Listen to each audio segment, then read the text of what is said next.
Georgia Senator Jon Ossoff is going to be introducing a bill to try to stop politicians, members of Congress, from trading individual stocks, which I love. It's something we've been talking about here on the show for some time.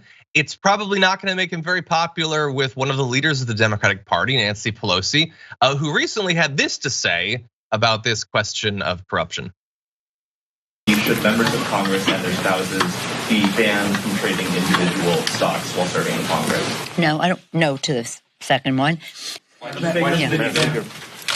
Because this is a free market and people, we're a free market economy. They should be able to participate in that. Yeah, except as I talked about in the main show last Friday, we're not a free market. That doesn't actually exist, certainly not in America. And the entire point is that you have secret access to information. That's not free. But that's Nancy Pelosi. She makes tons of money off of this sort of behavior. Her family makes tons of money, and she cares more about that money than doing the right thing or giving the people faith in their elected officials. Now, thankfully, Ossoff has this bill. It's going to require lawmakers to put their assets in blind trusts, a step that he himself completed months after being elected in January 2021.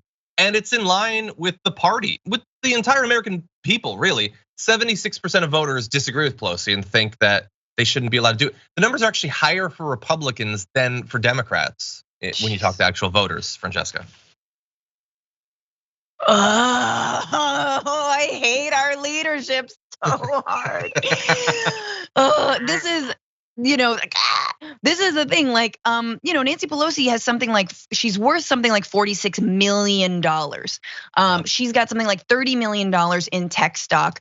I think it's great that Senator Ossoff is introducing this legislation, basically flying in the face and throwing mad shade at the Speaker of the House. Because it's basically saying, no, we're going to turn the page on this style of Democratic leadership. We need a new style of Democratic leadership. And by the way, as you just pointed out, it is wildly popular to bar Congress people from owning and trading stock while they are legislating around the financial sector. It is a no-brainer and it is so popular. But once again, Democrats and leading Democrats hate doing things that are popular. Because worse comes to worse and they lose power. They lose the midterms. They lose the White House. What happens to that stock of Nancy Pelosi's?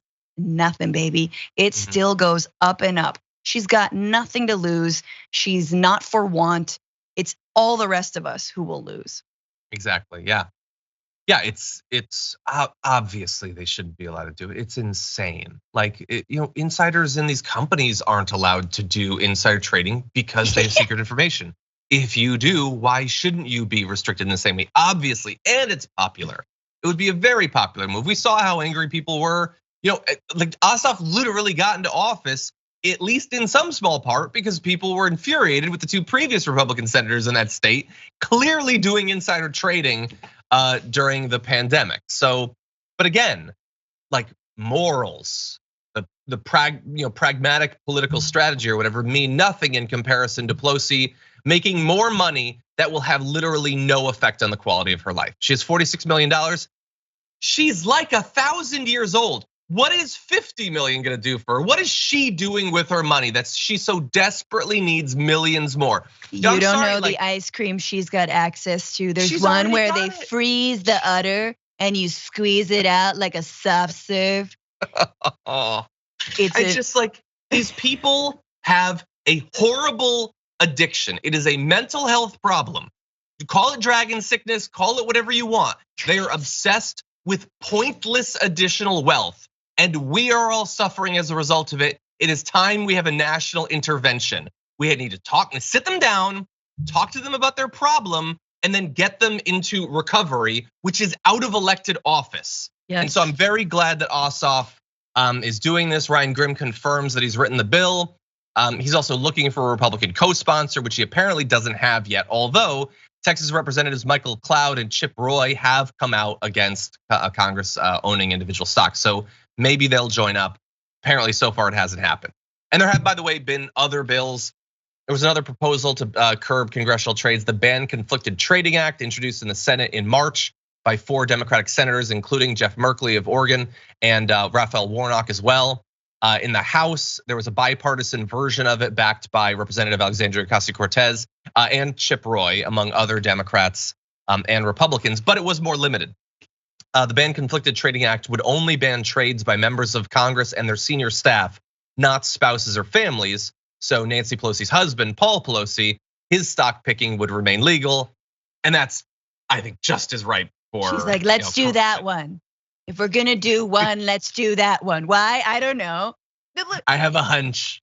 Here's the thing. Good on Jon Ossoff. Why? Because he has to go back to his voters and ask for them to give him a vote of confidence again. And if you get elected, basically calling out people like Perdue and Loeffler for insider trading during a pandemic, and you get elected by a huge like groundswell of grassroots support from many people who don't own stock, right? Who aren't like invested in the stock market, but who need you to make the system fairer for them.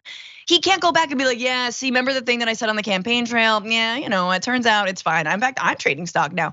No, he's actually making good on his promises and making good on his rhetoric that he had on the campaign trail. Whether or not it'll lead anywhere, I don't know, but it's good that he's introducing it. It would be so popular, and so no, it probably won't go anywhere. But like I talked about on the Friday main show, I really think we should try to put together a pledge and try to get them on the record that they themselves will operate with a blind trust or just investments in things like mutual funds, like literally like industry-wide things, no individual stuff. We need to at least get them on the record. It's not the solution to all of our problems, but it's one part of the corruption we need to fight against. It's not the biggest part. Campaign finance might be more significant, certainly in absolute terms, but I think we should work on the wording of that, see if we can get that going. And maybe there's one that is already established. If there is, feel free to let me know.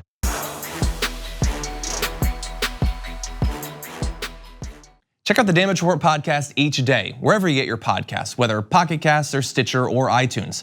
You can join me as I give you the news and stories you want, with a range of co-hosts and interview guests jumping in on the fun each day. Again, that's the Damage Report, wherever you get your podcasts. And if you get them at iTunes, don't forget to rate and review. Sometimes I'll read them live on the show.